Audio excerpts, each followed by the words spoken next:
Anyway, should we kick the Bond train off?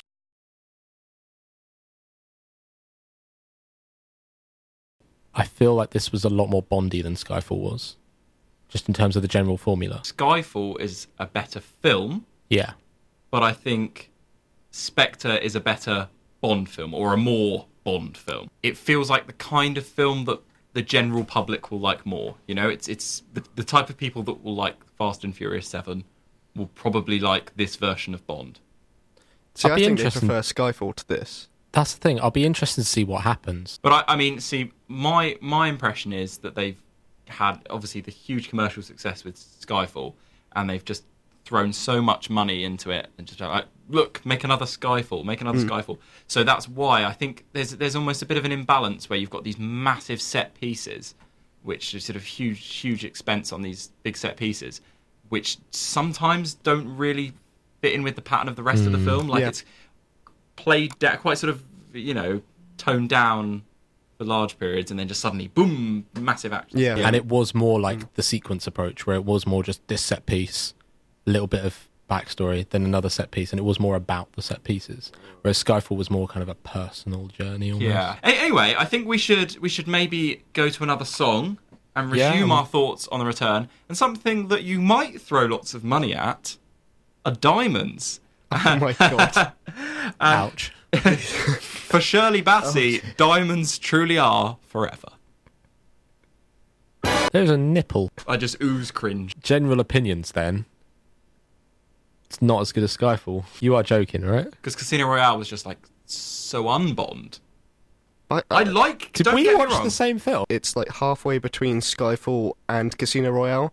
Because Casino Royale is kind of like the kind of most gritty Bond that we've seen yet. Yeah. And then Skyfall is kind of like, it's all about... Yeah, flamboyant. Yeah, that's a perfect way to describe it. Yeah, and it's kind of halfway between it, so it's like they've just toned down the flamboyancy from Skyfall, and now it's a tiny bit grittier, but not enough to like be satisfyingly dark at any point. Yeah, but then I think they've brought back some of the humour, which has definitely been missing. I know there were a few bits in Skyfall, and you were saying how in Casino Royale there's like a lot of kind of references to the former homages. Bond. Yeah. I thought there was some quite well written humour in this. You know.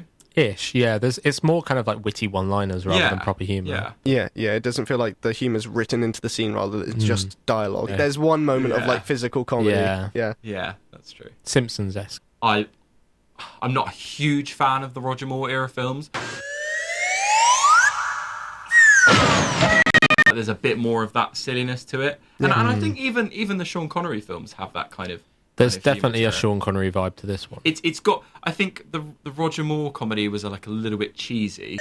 It's a bit too camp. Exactly. Whereas the Sean Connery ones were kind of like sleek with their comedy. You know, it was quite stylish, and I think that is maybe actually more it's aiming comparable. towards that. Yeah. There is a lot to love with this film. Definitely. My major problem with it is that parts of it felt too lazy. Yeah. No, I definitely agree with you. Parts of it felt like they took kind of a really cool setup or something that could be cool, or a cool set piece, and just did it in the most bog standard way possible. And like certain reveals, I'm not going to reiterate what reveals or even allude to what reveals they might be, but certain reveals were a bit disappointing and were very obvious and were generally could have been done a lot better. They felt like there could have been more mystery to certain things. The general narrative and script, there wasn't enough kind of... It just felt quite rushed. Yeah, a lot of moments kind of fell flat when you expected them to be like quite climactic. Like, okay, I think an example that we could use, because it's in the trailer, is the car chase. Yeah. And I mean, obviously not a lot of it's in the trailer, but you think that the car chase is kind of going to go somewhere, and then like halfway through, it's sort of slowed down a bit. Yeah, I mean, it does get somewhere in the end, but it's not, you know, it takes all the... There's no tension. Yeah. It takes all the rhythm. My problem with this as well, when I was watching stuff like the car chase and some of the sequences, it annoyed me because every point in this film where there was a big action sequence or something, bar the bit on the train in this one, I thought Rogue Nation did it so much better.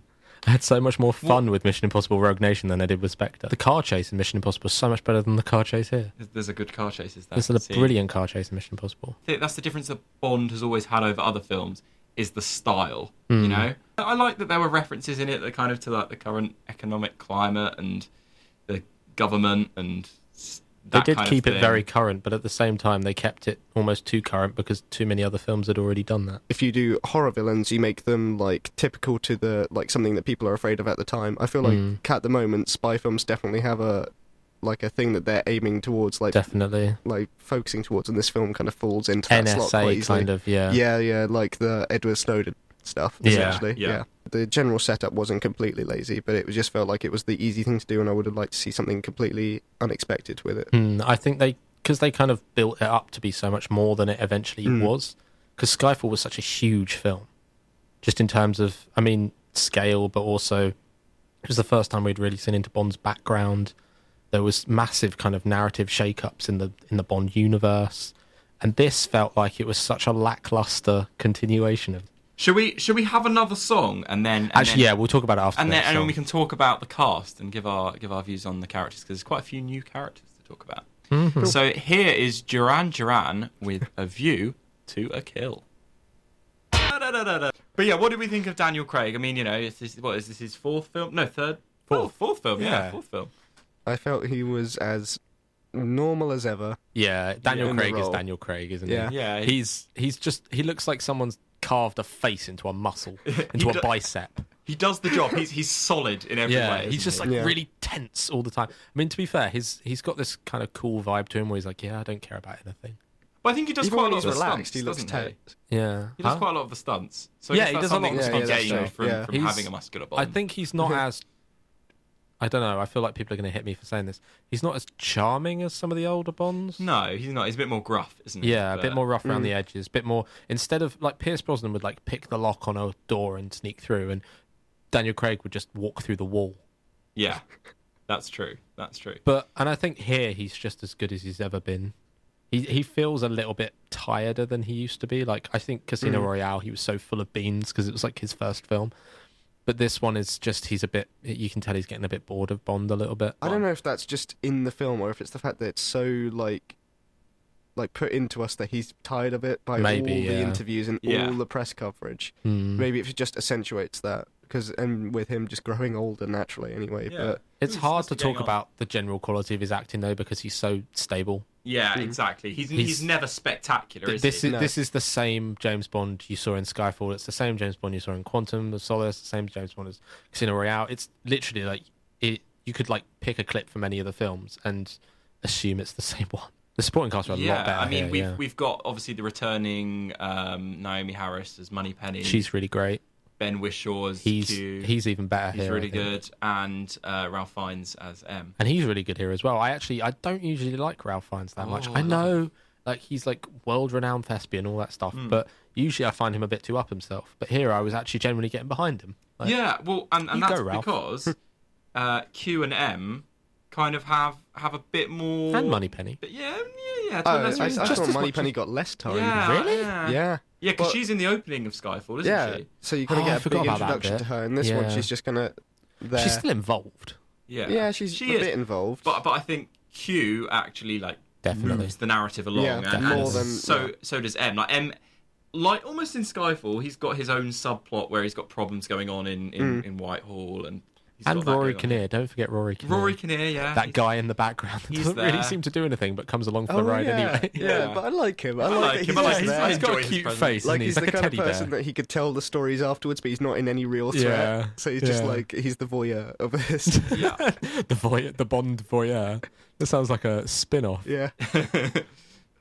Otherwise, you've got Leia Seydoux Leia as the main Bond girl, and I honestly think she was really good. She was good, and I think maybe in places it was a little bit obvious, but I do feel like they were trying to kind of make her a kind of a new woman Bond girl. But I really She liked was the quite- character. She was cool, but she was just a bit more. She had a bit more independence. She'd be like, She was no, very no, punchy. actually, I I don't didn't want think- to do that, James. I didn't think there was that much like change to her. I mean, other than like the fact that she's a proper doctor or anything like that. I mean, I didn't think that she did anything like stand out as like to She wasn't the most.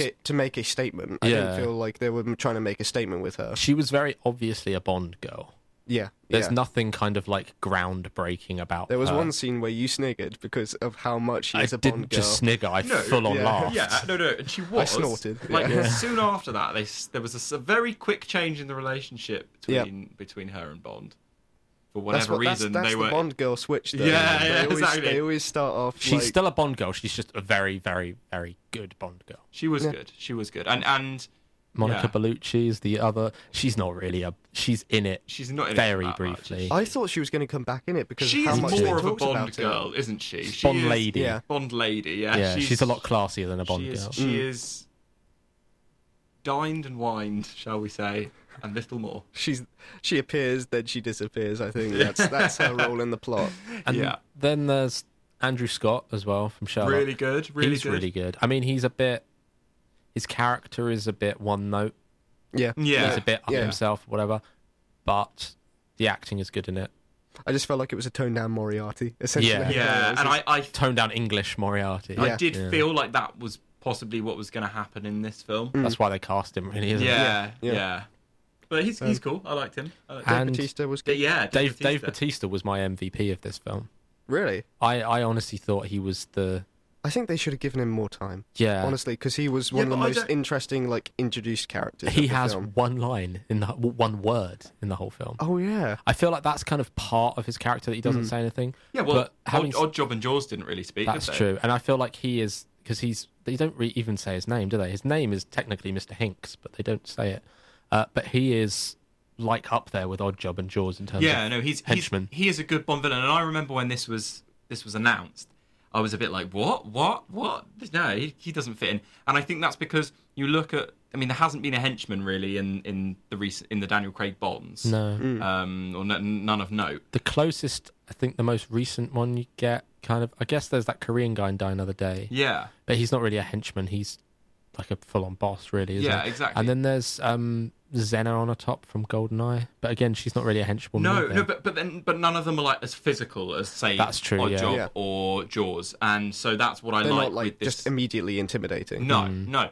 But yeah, so I didn't think it would work, but actually, he was the best part of the film. And his introduction is it was a bit sloppy, but I thought it was I thought it was one of my well favourite scenes of the film. Really well his done. introduction. I liked it's hard to say it without. I'll tell you guys probably when the song's on, but it's hard to say it without spoiling it full on. But I feel like the actual the full on content of that bit was good, but there was no lead up. There was nothing. He just kind of I can't say it. I'm sorry. I don't want to spoil that part of the film. Was that? Oh no, and obviously the big one, Christoph Waltz. Christoph Waltz. Yeah, we almost forgot about that. He was born to play a Bond but he's villain. not in it maybe as much as you expect him to be. So maybe it's not surprising. I felt like everyone kind of celebrated it when he got the role because of he's got such great acting ability, and I don't feel like they ever gave him much of a chance to use it. He was just Christoph Waltz. Yeah. I mean, it was Christoph Waltz playing Christoph Waltz. There wasn't a range for his character, was there? There was just I'm Christoph Waltz. I think that's my major problem with this film is the fact that for the villain they went for a really they were trying to kind of one up all the other villains they've had in the Daniel Craig ones, and he was the least interesting of all of them. Yeah. No, because there was nothing to him that, really. They kind of had this vague backstory that they kind of threw in. And Christoph Waltz is an incredible actor, and playing Christoph Waltz is still significantly better than most others. But it isn't necessarily always as interesting as Le Chiffre or as Silva. Wasn't that people's biggest problem as well with Skyfall when it originally came out, was the fact that they just didn't give much time to Silva at all? I mean, it was kind of a problem, but for this, I think it was even worse on this film. Yeah. They hardly gave him any time at all. And I think in films now, there's kind of a growing fascination with the bad guys, isn't there? I mean, Definitely. We've got Suicide Squad since coming the out, Joker, since Heath Ledger's the Joker. Yeah, I agree with you on that. And so I'd like to see more of that, really. I mean, if you've got Christoph Waltz in the film, why would you not make more of him? Exactly. But that's not a spoiler to say that. No. What I think the bits he's in are quite good. Yeah, I think he's quite sadistic. It's an entirely functional Bond film, and he's an entirely functional villain. And he's not as spectacular as you might have but that's what wanted him to annoyed be. me. There's nothing spectacular here. There's nothing that got me really Spectre. Killer. Oh, James. But at the end of Skyfall, I was punching the air with excitement. I was so into it and so alive with all of the just the action, and it got so personal and it's so tense, and they built it up really well. Here, it just felt like it lumped from one bit to another. I did really enjoy it, but it wasn't spectacular. It wasn't anything massively out of the ordinary. Yeah. Though I would point out that in the Empire review, they referred to the opening as Spectre-acular. So it's not just me doing it. So even worse, you stole that joke. yeah, not even original. We're not just not funny, we're unoriginally not funny. Anyway. Should we do ratings? Yeah, I feel like we should spend 40 minutes of this entire show just talking about Spectre. It's a special. It's a huge film. It was James's most anticipated film of the year. It was. Oh, yeah. Which, by the way, Chris's most anticipated film of this year was Fantastic Four, which he's now watching. Which he's currently watching at this very moment in time. So we can't wait to hear the moans of disapproval. Nope. I look forward to it. Right. Ratings. Jack, do you want to go first? Can I go last? Because I want to. Should I go first then? Steal your ideas. I'm gonna go with. I feel like as a Bond film, an 8. No, as a Bond film, it'd be more than an 8, but I'm gonna go for an 8. An 8, okay. Because I did really thoroughly enjoy this. I had a lot of problems with it, but I feel like that's just me being picky a lot of the time. Although some of the a lot of them were just me being picky. Some of them are quite significant, like what we just talked about with Christoph Waltz. Yep. And it does feel quite lazy, but I was never bored. Yeah, that's true. And it is quite a long film, isn't it? It's a very long film. It's 2.5 hours long, and I was never bored. Yeah. And I did really enjoy all the little Bond moments, and I did enjoy just having Bond back to being Bond. Yeah. There was no more of that kind of like, let's Bondify it and kind of have him out on like without any gadgets, being all like out on the lam. Or he was just Bond again, and that was nice. Yeah. No, I like that. Yeah, okay, well, for me, Skyfall for me was a 10 out of 10. Oh, really? Yeah. To be fair, I would have given Skyfall a 9. Yeah. Maybe a 10 at the time, I can't remember. Well, I gave it 10. And so I'm going to go for a 9 for this one, because it's not as good a film as Skyfall, but because it's such a good Bond film, as a Bond film, and I like Bond films so much. That's what I meant. That's why. Yeah. And so maybe I'm a bit biased. But a Bond fan. But then I think a lot of people that go and see a Bond film expect it to be a Bond film. And I think it does tick a lot of the boxes. Maybe that's a problem with it. Maybe they've kind of gone through it like, right, we need an explosion. We need a good villain. We need, But that's what it never promised to be anything different. As well, though. Yeah. Checklist as well. It never pretended to be anything else. But that's why it's very good, in my opinion, but it's not super spectacular. Yeah. But a really good film. As we said, not boring. It's long, but not at all boring. I just thought it was really cool. Had a lot of style. And rating?